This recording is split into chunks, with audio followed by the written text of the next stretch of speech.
Hello, this is the Tradesight US Stocks, Futures, Forex Market Preview, all market preview for the week beginning Sunday the 22nd of November, ending Friday the 27th. Hope you had a good trading week. We certainly had a solid day on Thursday. That was nice to see. Makes up for a lot of slow days. It was such a big day. It was amazing. We have options expiration behind us.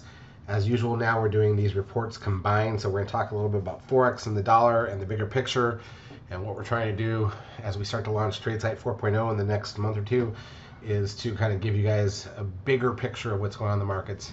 Too many people get focused on like a stock or a futures contract, and that's not how you're successful.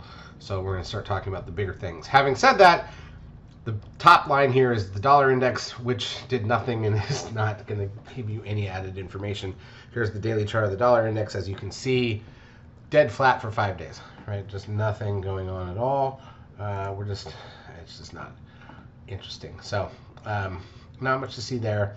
Let's go to the major currency pairs daily charts. Then we'll look at the intra-week action for Forex. Again, the euro dollar, the inverse of the dollar index. This thing has been dead flat since the end of July. I mean, this is almost untradeable at this point. It's horrible. We had a couple winners and a couple losers this week, but as you would expect, not much can be made if the market isn't moving. Pound dollar didn't do much either. Aussie dollar against the dollar, dead. Look how flat that is for like 12 days in a row. Euro, yen dipped a little bit. Pound, yen also dipped a little bit, but not much. Pretty flat as well. I mean, this was just such a flat week for Forex. It's almost not really worth discussing. So let's get this daily chart out of the way. It's useless. Let's go look at the 30-minute candles on the euro dollar so you can see the whole week. And again, get this. The euro dollar tends to trade 125 pips or so on average per day. It means the high to low of the day is usually 125 pips wide. The entire week was spent in basically a 70 pip range. 5 days, 70 pips, usually one day, 125 pips. Horrible. The pound dollar usually trades about 130 pips. High to low for the week here, about 130 pips for the whole week, 140 for the whole week. So that's why it's not easy to make money. And we can kind of, with no new patterns and nothing going on, we can kind of just set the Forex stuff aside. That is the update there as far as we're concerned. Meanwhile, in the stock market, here's the ES front month futures contract. This is the daily chart of the broad market in futures form. And as you can see, pulled back a little bit, but it wasn't much of a week at all. And the intra-week action will be a lot more important to look at. Let's go through the daily charts and see what we've got. So crude oil was up 57 cents on Friday at 42.47. And again, if I slide this chart back to get rid of the dip back in April, that was so crazy. It went under zero. So we can just see this. You know, we've been kind of stuck here between in this range. Most of it's been between, let's say, 36 and 44. Gold up $8.10. S&P cash down 24.33. The NASDAQ 100 down 78.98. SOX down 14.72. Swept near the highs but couldn't get there. Biotech's up 26.84. The Russell 2000 was literally up a point on the day, so it doesn't really mean much. The VIX was up 59 cents at 23.70. Remember, bounced off of that red static trend line, which it hit on Wednesday, but still it's been fairly flat here. Again, if the market were to dip, this one would go higher. We'll see what happens. I wish it would have made it back into the teens. I would have bought calls on it. The trend closes at 1.09, puts the 10-day moving average at 1.03, which is not a signal for us. NASDAQ volume was 5.3 billion, but remember, this is expiration Friday, so extra volume with no real meaning. That's typical, and it doesn't do anything for us. Advanced decline ratio on the NASDAQ was plus 170, so more stocks up than down, but it was close to flat. On the New York, negative 182. So literally, if you take the entire stock market, New York and NASDAQ, there's almost exactly within 5 stocks, as many stocks up as down, which is nuts. Google loses $22.19, but still holding near the highs. Apple down $1.30, not much there, not near the highs. Netflix up $3.57. Amazon down $17.62. Tesla down $9.66, just off the highs. Facebook down $3.24. Zoom gains 25.31. Now, here's the interesting thing. Remember, Zoom's basically the definition of a COVID stock. It gapped down when the Pfizer announced the vaccine. It's almost back to the top of that range from the gap. So, again, I still keep thinking the market's a lot more concerned about COVID than it is about anything else. If we start to see things go down, but stocks like Zoom go up, that is what that means. Goldman Sachs down $1.22. Not a big deal. TLT, the 20-year bond ETF, up $1.42. All right, so there's that. Now let's go to the intra-week action. So we got, let's go to 10-minute candles so we can see the ES and just see what the whole week was. Gap up Monday, tried to pull back, went higher, got a 13 sell signal. That's the high of the day, basically high of the week. We came back. There was a big candle right at the close, but generally speaking, that was it.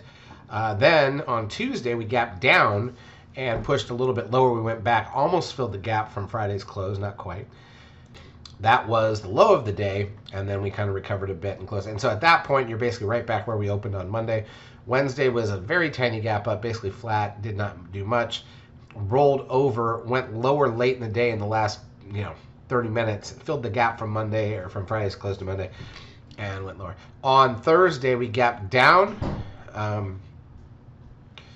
and then came up and filled the gap quickly, came back up. And at that point, by the way, we were, when we closed Thursday, that last candle was basically inside of the prior Friday's closing candle, so we're nowhere for the week. Then basically a flat opening on Friday and a dead flat day. That's what you expect for options expiration, obviously. Last few minutes we sold off, but literally it was just in the last few minutes. That's not tradable. NASDAQ side, not much different. Basically nothing for the whole week. Even worse, this is not much range at all for the NASDAQ.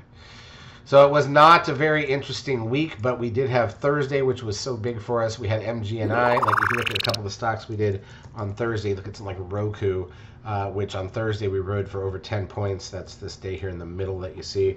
We had the MGNI, which we bought at 13.11 and closed the week out at 14.72, but it was over almost at 14.50 just on the first day. I mean, we had some really nice stuff on Thursday. You wish you could get 2 out of 5 days a week like that and you'd be super happy, but you got to take one right now because that's just the way the market is. At least we're making money and doing well with it, and that's nothing to complain about in this particular environment. All right, so in terms of economic data coming out in the week ahead, starting Sunday, retail sales out of New Zealand, flash manufacturing PMI out of Australia. Japan starts the week on a bank holiday. Keep in mind a couple things. These are Eastern time zone times, and the other thing I would say is this. Before we even get started, the thing you need to know if you're not here in the U.S., Thursday is Thanksgiving. This is one of my favorite weeks of the year, but it's also one of the shortest trading stock weeks of the year. Here's how it looks. So Monday is a full day and usually can have something happening. Tuesday can also have something happening. Wednesday, it's a full day, but usually what happens is everybody's gone Tuesday afternoon because they start to pack, and on Wednesday it's one of the busiest travel days of the year, so people can get out to their families and do what they're going to do for Thanksgiving weekend. Obviously, in a COVID world, no idea if that's going to be a thing. We've got a lot of warnings to people not to travel, but that doesn't mean they won't. So again, I don't think the market's going to be much different. I think Monday there's a chance of some movement, maybe Tuesday.